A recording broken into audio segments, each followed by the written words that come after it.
Since the other part of the video got cut off a little bit, make sure you add payload.length into the size initializer for the full buffer. So now that we have our size buffer that contains the length of the payload in bytes, and we have the full buffer that will contain the entire payload, what we're going to do first is copy the size buffer into the full payload using the buffer block copy function. This just basically moves or copies the memory over to another array. So we're going to get our source array, which is going to be the size buffer, and the source offset is going to be 0 since we want this to start from the beginning.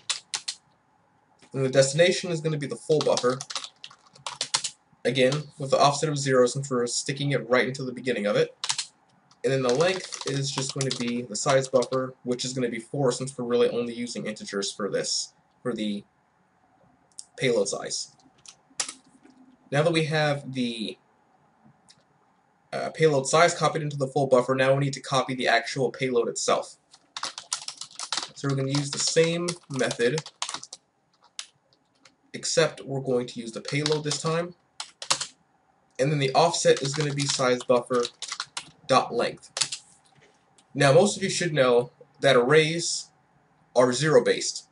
So since we copied 4 bytes, which is the size of an integer, in byte array form,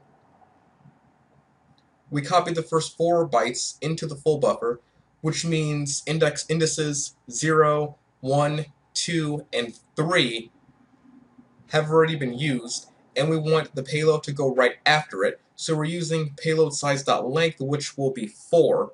So it's going to stick it in index 4, 0, 1, 2, 3, 4, and then it'll use that position to write the rest of the payload out. And for destination, yeah, thank you, I got mail. But for destination, we will use the full buffer again. Destination offset is going to be, oops, I got these flip-flopped. The source is going to be 0. That could have ended horribly. The source offset is going to be 0 since we're taking this from payload. The destination is going to be size buffer dot length. Apologies for that. And then the count, like we did above, is going to use the payload length, so it knows how much it needs to actually copy from the payload array.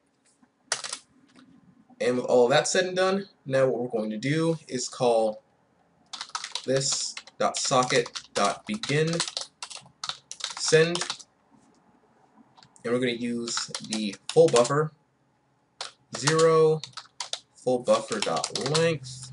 I have these memorized by heart, so just follow along.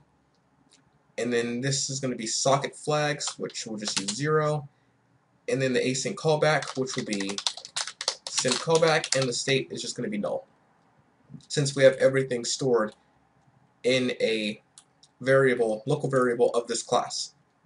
Now we don't have a send callback method yet, so let's go ahead and add that. Public void send callback with our async result as the parameter, and we'll add a try catch statement. If a try catch is going to happen, it will be in here. And like I mentioned before, always make sure you write your stack trace somewhere.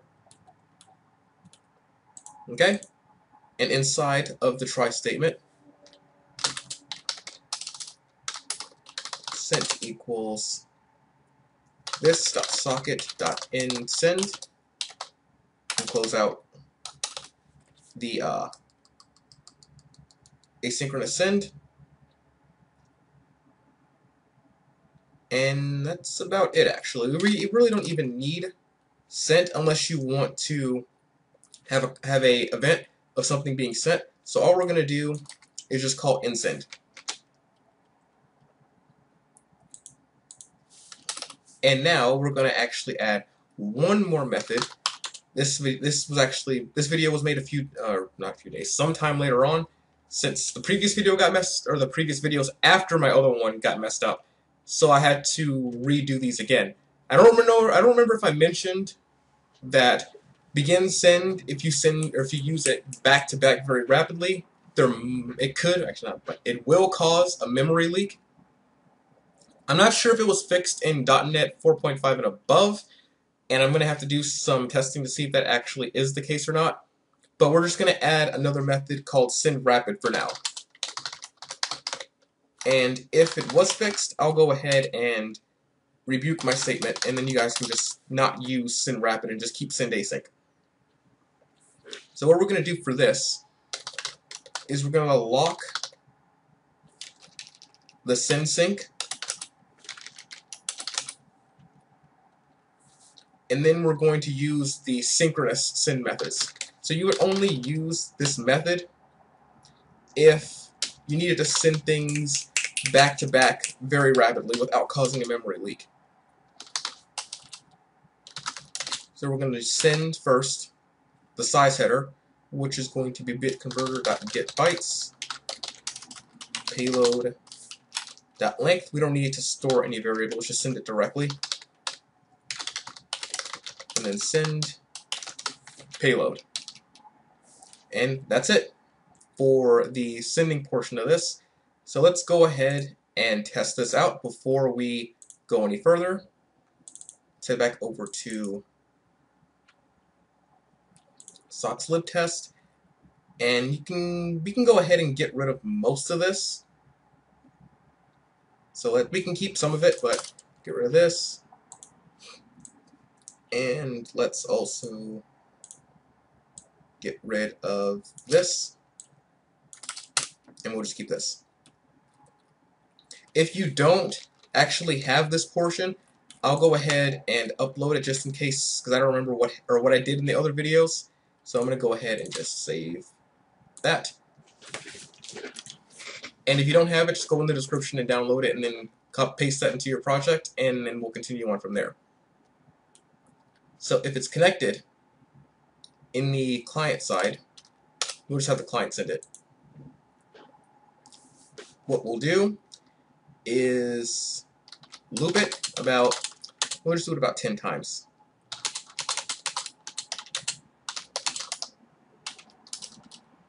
It's a fairly decent sending test. And then we'll make byte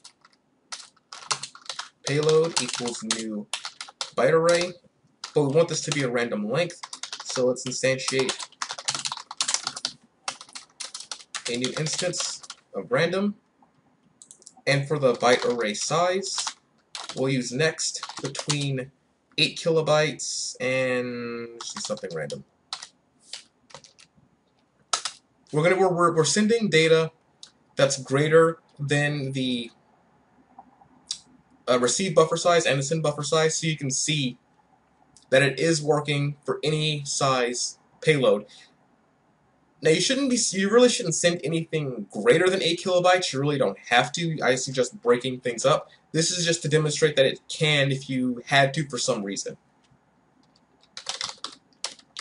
So we'll call socket.send, oops, that should not be public, send async, and we'll send the payload.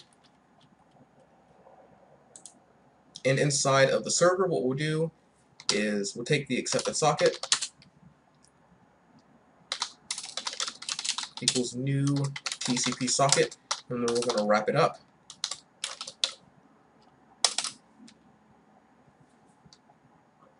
And we'll what we're doing is socket dot data received. We'll just call this rs, and then re.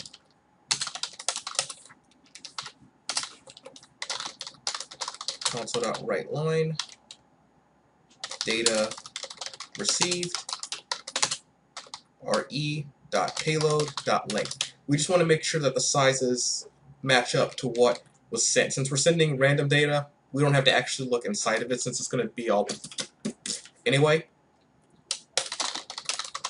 So let's add another indicator up here,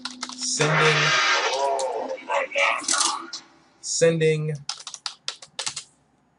0, which is our first argument, which will be payload.length.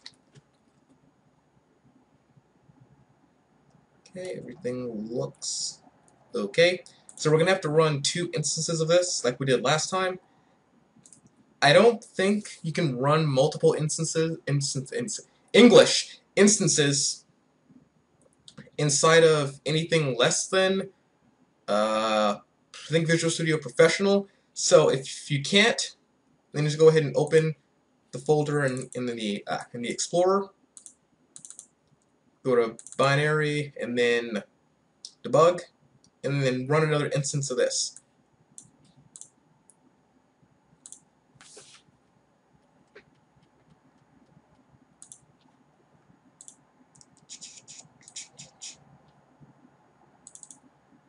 Oops, that was something from the previous video. Okay, we'll get to that in a second.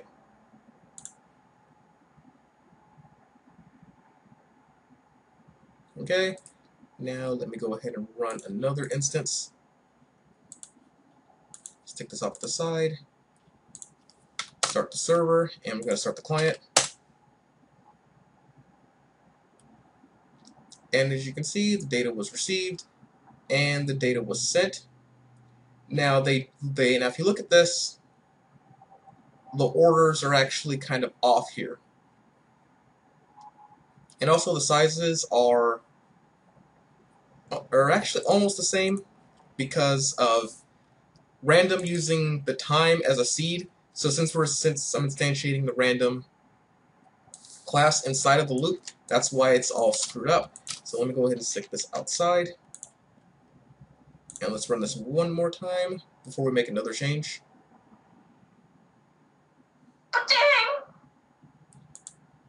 Why is everyone messaging me during videos? I should just turn my phone off, or turn the ringer off.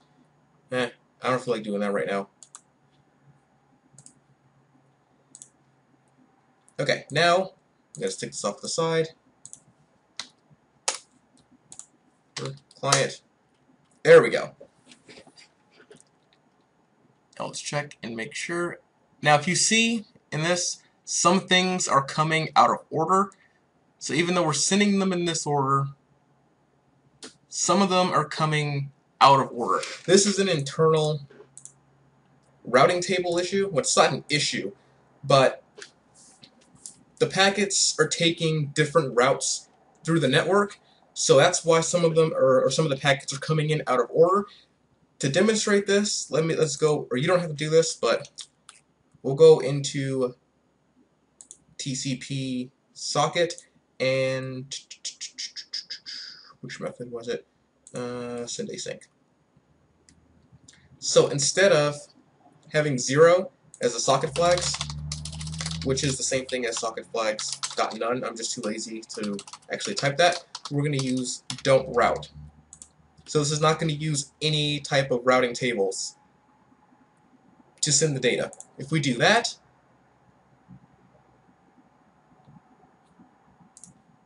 then the data should come in perfect order. And as you can see, now all the data came in the same exact order. Now I suggest not disabling the routing tables because everything works fine because we're in an enclosed development environment, but in a real-world situation, I suggest letting it handle the routing tables to make sure everything gets to where it needs to go. If we add a delay between each send, so let me add a delay of, let's do 500 milliseconds.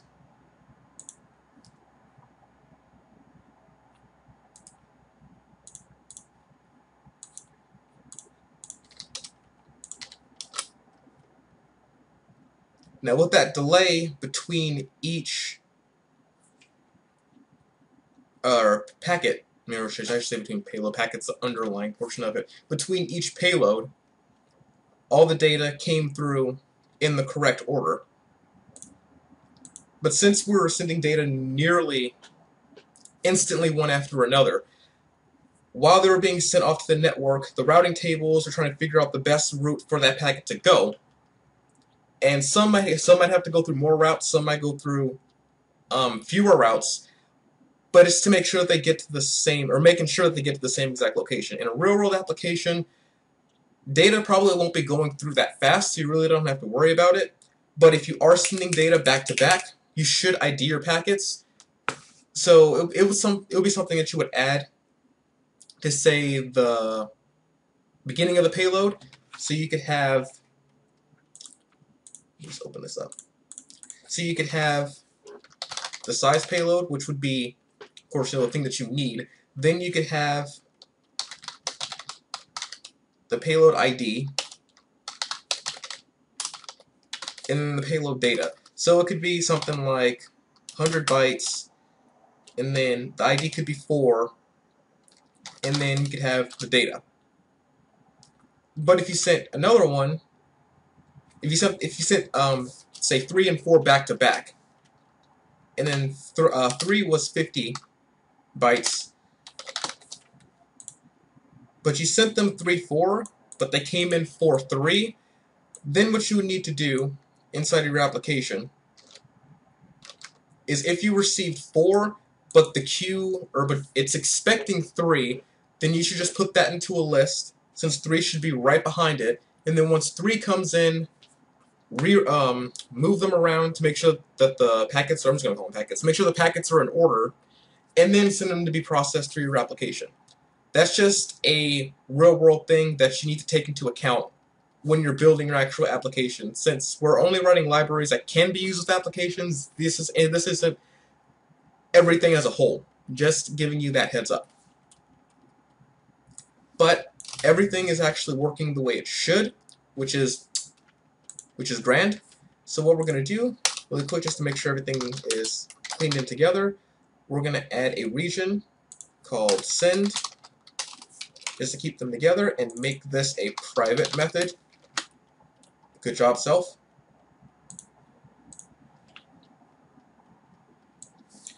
And now that we have sending, receiving, and all that good stuff working just fine, now we also need to handle disconnection. So let me close out these regions, and we'll make a protected void named onDisconnected. This is what everything else is going to call, like we did with onDataReceived. So with onDisconnected, oh, it's sealed, so it's actually not going to be a thing. Forgot about that. So onDisconnected, what we're going to do is call our disconnected event, which we need to create, and it actually is here already. That's something I forgot to get rid of from the other video. You didn't see that. Anyway, we're going to make a new event, public event event handler disconnected. We don't need to make any event args base class for disconnected, since we're already going to pass the current instance of the class, which is going to be used inside of object sender. So that's all we need to do is make a event handler, or make the event based on the event handler delegate named disconnected. Now let's head back down to onDisconnected, and just like we did with data received, if it's not null, then we're going to invoke this and event args.empty. Now let's head over to send, and inside of the send callback in the catch statement, we'll just add in onDisconnected. In receive, in the receive side callback, we'll add onDisconnected. In receive payload callback, onDisconnected.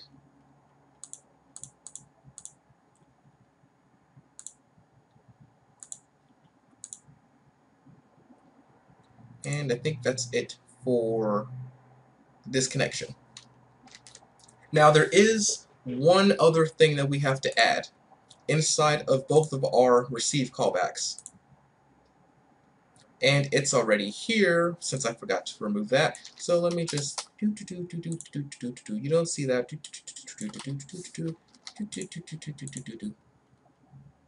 Okay, so now in our receive size callback, what we're going to do is check and see if end receive returns 0 or less than 0, most of the time it should throw an exception if something goes wrong. But other times it'll just constantly return 0, and then it's going to start eating up your memory, and you're sitting there wondering what the hell is going on here. And this is from working with C and C++. This is how I noticed this. But if it returns less than 0, that means there was a disconnection regardless. So what we're going to do is just throw a new socket exception, and socket error dot, we'll use connection aborted, and convert this to an integer. This is just a little Tales from the Trenches tidbit. And take the same thing and stick this into the receive payload callback as well. Especially during one of my early applications, I can't tell you how many times I was running around in a circle trying to figure out why this disconnected was not being called, but that is the reason why. Or could be a reason why. So now that we have disconnected in place, let's go on ahead and go and test that.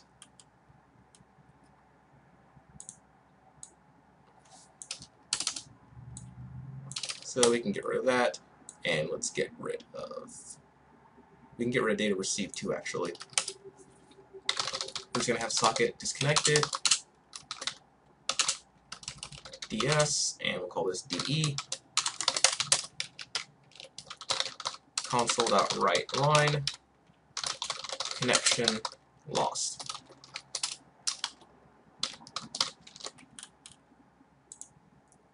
Okay, and same here. Our socket equals e.connected. Oops. Wait, e is the socket. Wait, what? Oh, herder. Forgot what I even wrote. Anyway, if the connection was created, we're going to add disconnected. Just do the same thing we did here. ds, de.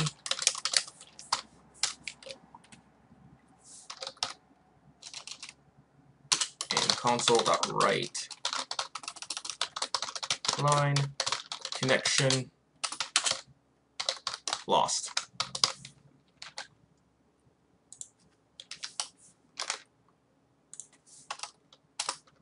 English is not working with me today. Anyway, now let's try this out.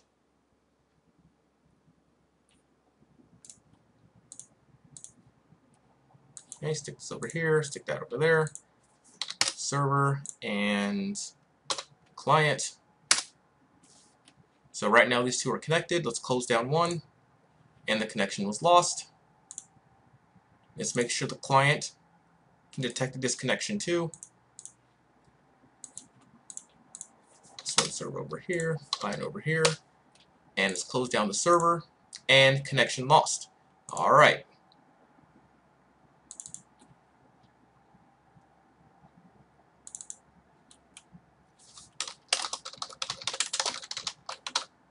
And disconnection, end region. All right. So now we have our connection, we have receiving, we have sending, and we also have disconnection. There's one more thing we need to add, and then we're done with TcpSocket, is disposing. Let's go ahead and make this class iDisposable, and we'll just type it. We're not going to be that lazy. Public void dispose.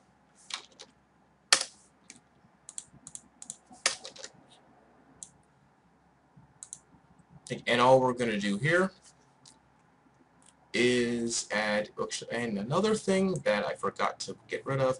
No one saw that. Anyway, we need to add public bool is disposed and get private set. So we know if this is floating around in memory somewhere, not to use it if we did dispose of the socket and such. If it's not disposed. Then I'm going to call socket.close, and socket equals null. What else in here do we also need to dispose? We'll set the buffer to null as well. And even though we really don't have to do this, let's just set the payload size to 0. And set connected to false, which was another thing I forgot to add in disconnection.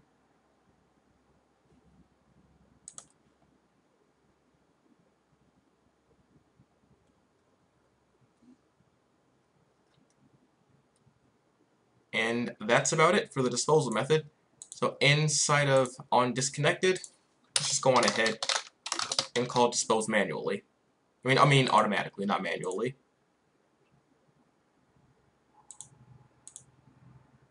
Actually, no. Just in case someone wanted to actually disconnect from the server, we don't want that to be done automatically. Just in case they wanted to connect elsewhere.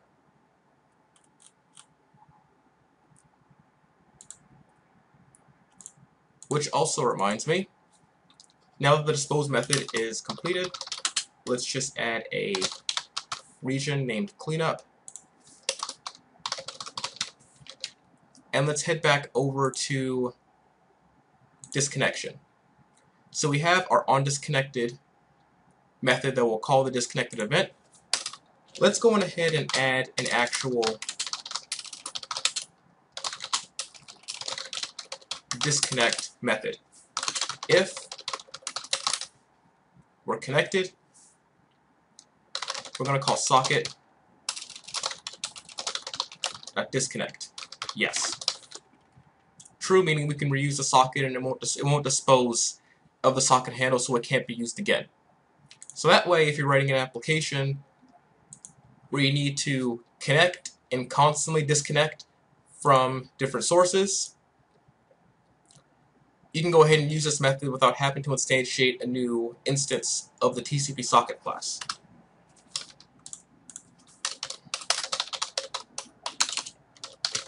And make sure you set connected to false.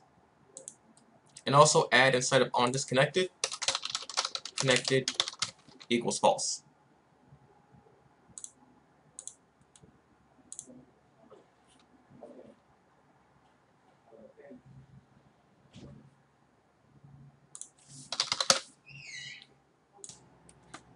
Also, this is a little quirk of mine. I just like using this so I know what is actually a member of the class and a member of the method only. You don't have to do this, but this is just bugging me.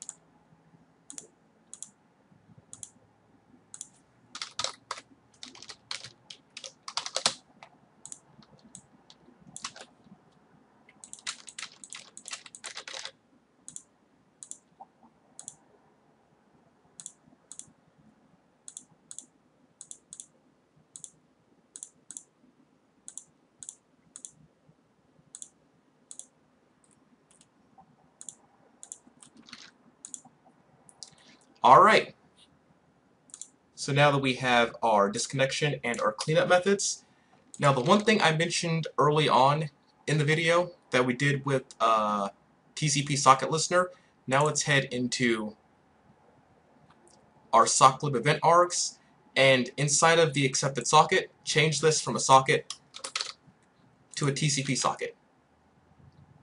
And we'll be passing a socket into the event arg constructor, but we're going to instantiate a new TcpSocket instead of setting the variable to the raw socket.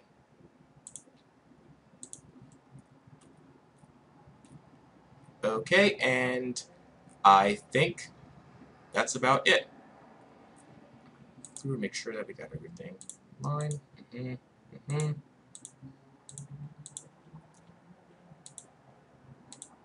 And also, we're going to add a couple of other methods here, or one more method.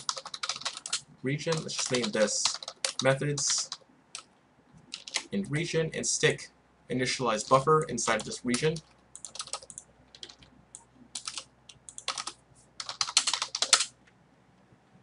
Then we'll have private void check disposed.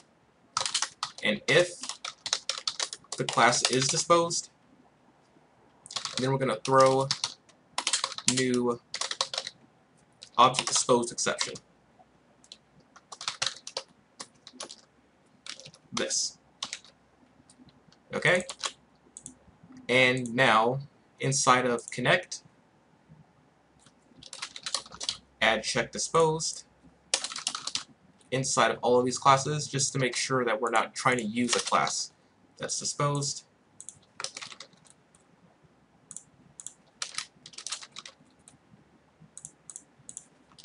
A little touch up to our class, so that we don't need to do.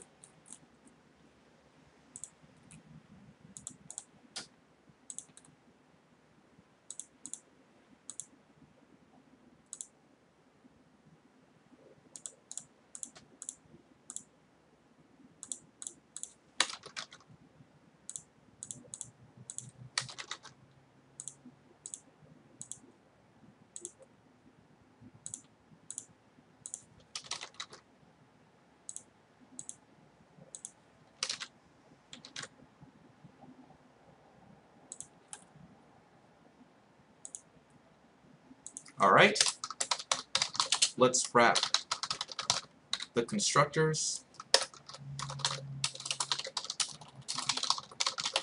inside of a region, and also we need to add a deconstructor, which we'll just call dispose.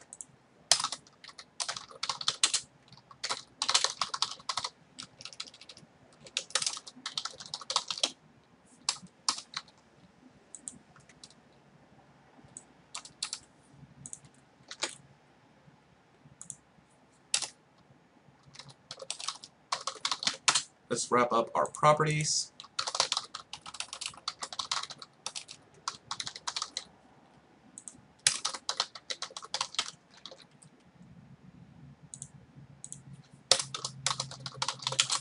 And our events.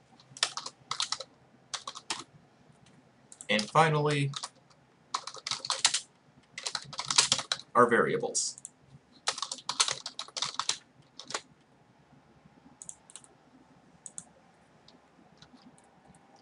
And with that, we have completed our TCP socket.